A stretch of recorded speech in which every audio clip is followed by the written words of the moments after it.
Question में कह रहा है कि किसी त्रिभुज का आधार और ऊंचाई क्रमशः 8% और 12% बढ़ाए गए। तो इसका मतलब ये नहीं कि यहाँ पे आधार दिया है और ऊंचाई दिया है तो त्रिभुज का क्षेत्रफल निकालने के लिए 1/2 गुना आधार गुना शीर्ष लंब यानी 1/2 इंटू बी इंटू एच नहीं कर देना है। बस इसमें हमको प्रतिशत पे आधारित क्वेश्चन है, यानी उसके एरिया में कितने प्रतिशत की वृद्धि हुई है उस ट्रायंगल के जिसका जो बेस है 8% उसमें इंक्रीजिंग की जा रही है और उसके हाइट में 12% की बढ़ोतरी की जा रही है। तो बताएं उसके एरिया में कितने प्रतिशत की वृद्धि हुई। यहाँ पे उसका क्षेत्रफल नहीं पूछ रहा है कि 1/2 into B into H formula पर बैठा कर उसका एरिया निकाल देंगे। इसमें पूछ रहा है कि अगर उसके आधार यानी बेस में 8% की वृद्धि हो रही है और हाइट यानी ऊंचाई में 12% की वृद्धि की जा रही है तो उसके एरिया में कितने प्रतिशत की वृद्धि हुई, यानी उस त्रिभुज का क्षेत्रफल में कितना प्रतिशत वृद्धि हुआ। तो आपके पास वो ट्रिक है, उसी ट्रिक पे सब बनेगा। है प्रतिशत जो निकालना है कि उसकी वृद्धि प्रतिशत कितना हुई, तो फार्मूला है पहला प्रतिशत प्लस दूसरा प्रतिशत प्लस पहला प्रतिशत मल्टीप्लाई दूसरा प्रतिशत अपॉन 100। तो पहला प्रतिशत क्या है, यानी आधार वाला पहला है और ऊंचाई वाला दूसरा है। तो चलते हैं इसको हम सॉल्व करने बोर्ड पे। पहला प्रतिशत है 8% और दूसरा है 12%। 8 प्लस 12 प्लस 8 इंटू 12 अपॉन 100। 12 को 8 को 20 को और ये कटेगा 2 4 जा 8 और 25 4 जा 100। इधर हो जाएगा 24/25। ये है हमारा 20।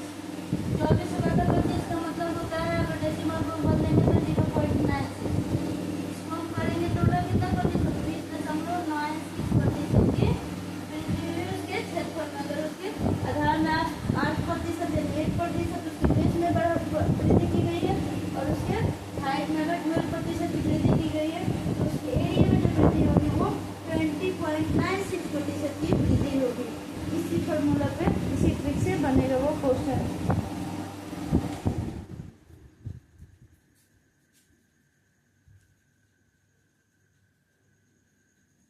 8% की वृद्धि और 12% की वृद्धि हो रही है। जो ट्रायंगल है उसके बेस में 8% की वृद्धि यानी इंक्रीजिंग हो रही है और उसके ऊंचाई यानी हाइट में 12% की वृद्धि हो रही है। तो हमसे पूछ क्या रहा है कि उसके एरिया में कितने प्रतिशत की वृद्धि हुई। एरिया नहीं निकालना है गलती से भी कि ट्रायंगल का त्रिभुज का एरिया निकाल दें 1/2 गुना आधार गुना ऊंचाई, क्योंकि आधार और ऊंचाई दिया है तो ये समझ के उसका क्षेत्रफल नहीं निकाल देना, एरिया नहीं निकाल देना। इसके क्षेत्रफल में जो वृद्धि हुई है उसी का परसेंटेज निकालना है। तो वृद्धि प्रतिशत निकालने का फॉर्मूला है पहला प्रतिशत गुने प्लस दूसरा प्रतिशत प्लस पहला प्रतिशत इंटू दूसरा प्रतिशत अपॉन 100। तो पहला प्रतिशत 8 है, दूसरा 12 है, 8 प्लस 12 20 प्लस 8 इंटू 12 अपॉन 100। वो 8 और 100 कट गया है, 2 4 जा 8 और 25 4 जा 100 यानी 25 चौका 100 2 चौका 8 4 से हम कटा दिए हैं 8 और बटा 100 को। तो उधर बच गया 2 गुने 12 यानी 12 दूना 24 बटा 25। तो 20 प्लस 24 बटा 25, 20 को 20 रहने दिए। 24 बटा 25 का मतलब होता है उसको हम डेसिमल में बदलेंगे, 25 में 24 से भाग लगाएंगे तो 0.96 आएगा। अब 20 में 0.96 जोड़ेंगे तो 20.96% वृद्धि हुई है उसके क्षेत्रफल में, जिसके बेस में 8% वृद्धि करने से और उसके हाइट में 12% वृद्धि करने से उसके क्षेत्रफल में वृद्धि कितना दिख रहा है 20.96 यानी 20.96% की वृद्धि उसके एरिया में देखने को मिली।